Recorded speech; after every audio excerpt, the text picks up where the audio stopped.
But let's wade into another divisive issue, which is Scottish independence. I mean, I suppose let's start really with where things are at the moment, because there's a huge amount of chaos going on within the SNP, and I suppose really the seeds of this have been sown over quite a number of years, haven't they?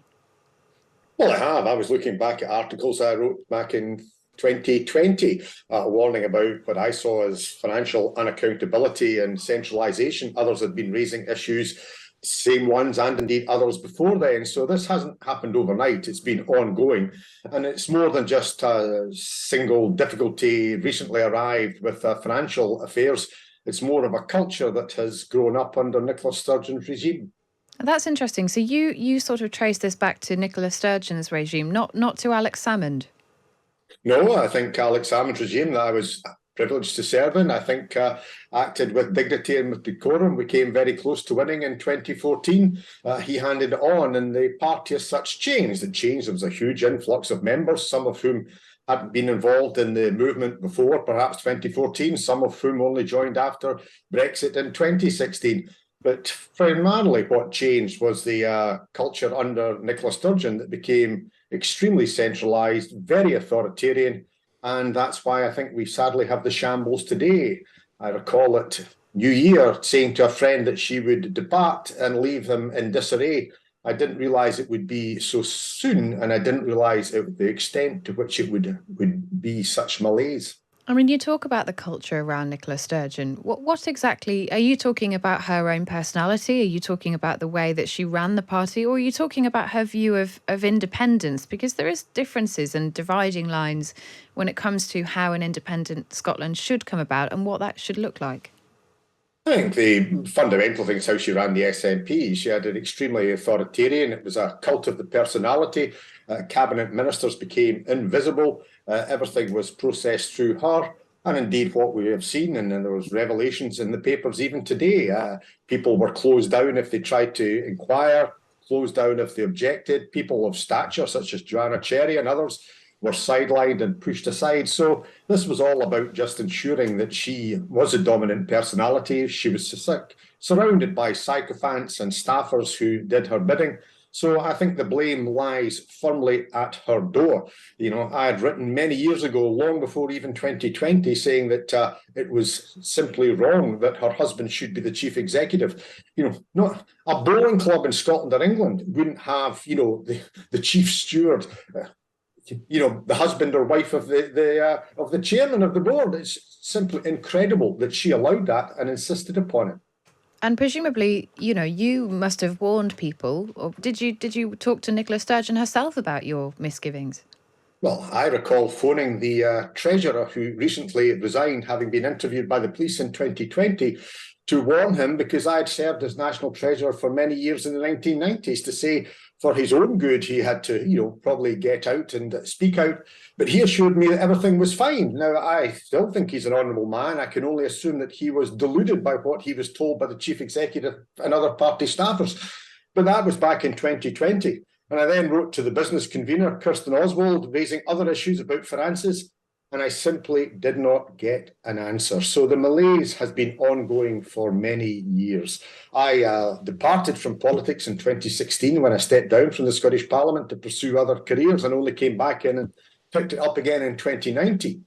But the change, or you might say the rot, had set in by then. And what prompted your warnings at that point? Because as you say, 2020, 3 years ago, you were warning that there was some reason potentially for the Treasurer to remove himself. I mean, what was your concern at that point in time?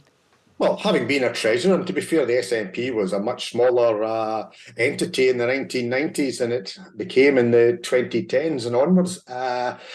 Equally, you have a duty, you have obligations irrespective of the size.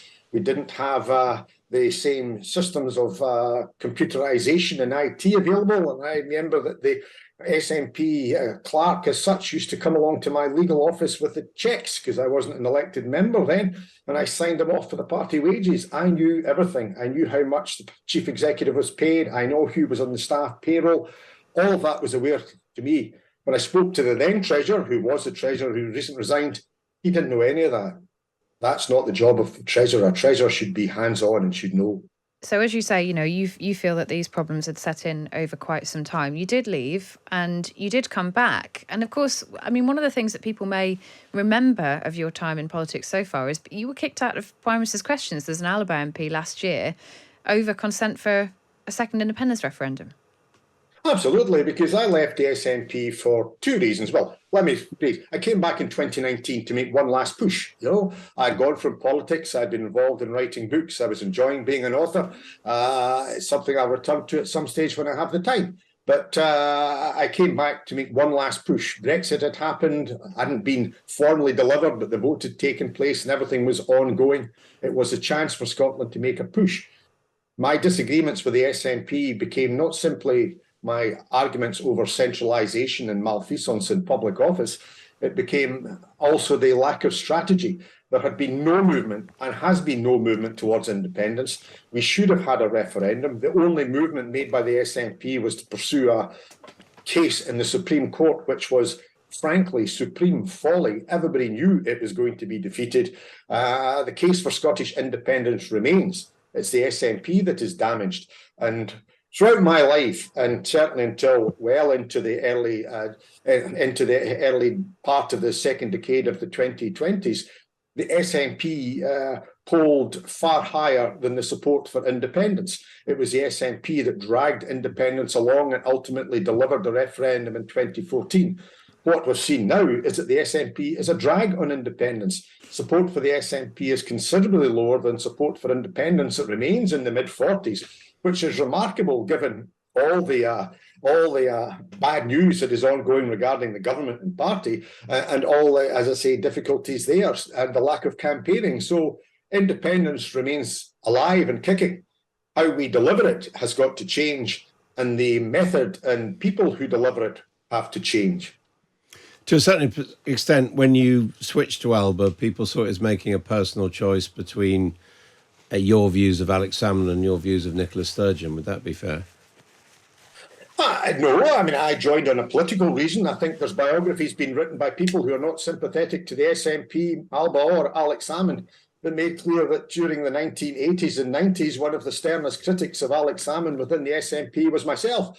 So yes, I've had a close working relationship with Alec, but I'd also be saying I probably had more fallouts with him than any other senior member of the SNP at the present moment. So I didn't do it on the basis of any personal loyalty. I did it on the basis that I agreed with him that there was problems in the SNP that were no longer acceptable in a democratic party. And equally, the opportunity to push for Scottish independence was there, wasn't being taken by the SNP. And that's why I joined Alba. I stand with Alec. I consider him a friend. He has been a friend, but the idea that I simply follow him isn't borne out by the press reports from the 1990s, where I was seen as a stern critic and opponent within the SNP of him. And what did you make of the allegations and the trial of Alex Salmond?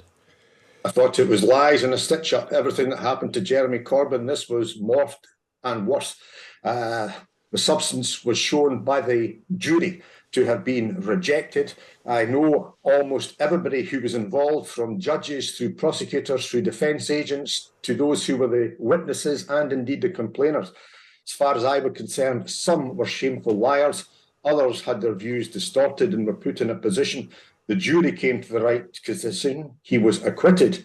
And I think, as well as finding out about malfeasance in the SNP accounts, information is going to come out in coming months and years about malfeasance in terms of what happened in that prosecution. This is a confessional, and you're probably best remembered UK-wide for your decision on compassionate grounds to release Abu Basit al-Megrahi, the man who was convicted of the Lockerbie bombing. Looking back on that time, do you have any regrets about your decisions? No, none whatsoever. At this present moment, Mr. Massoud has been detained and is in the United States. He is viewed as a bomber. I wrote a book about my involvement in Lockerbie and how I believe happened, and always said that Megrahi had a role, but it was a very minor role. The bomber was Massoud. The United States now have him, and I've no doubt he will be tried and convicted. All I can say about that is I stand by it. I always knew that Scotland was a small cog in a big wheel. I didn't realise how small a cog we were and how big a wheel was going on, because the shenanigans and ongoing discussions between the UK, USA and Libya, the embracing of Gaddafi by Obama, by Hillary Clinton, all puts into shade any suggestions that I was cavorting with the Liberals, the Libyans rather. I did what is, I believe, the correct values of the people of Scotland, that people who are terminally ill should be allowed to die. They have committed a heinous offence, as McGrahy did, but his family hadn't committed any offence and he was allowed to go home to die. He lived longer than was anticipated, clearly because he got medical treatment that wasn't available in Scotland at that time. We now provide it. At that time, it wasn't available in the NHS in Scotland. He wouldn't have been granted it, and I'm pretty certain had he remained in Scotland, he would have died pretty quickly.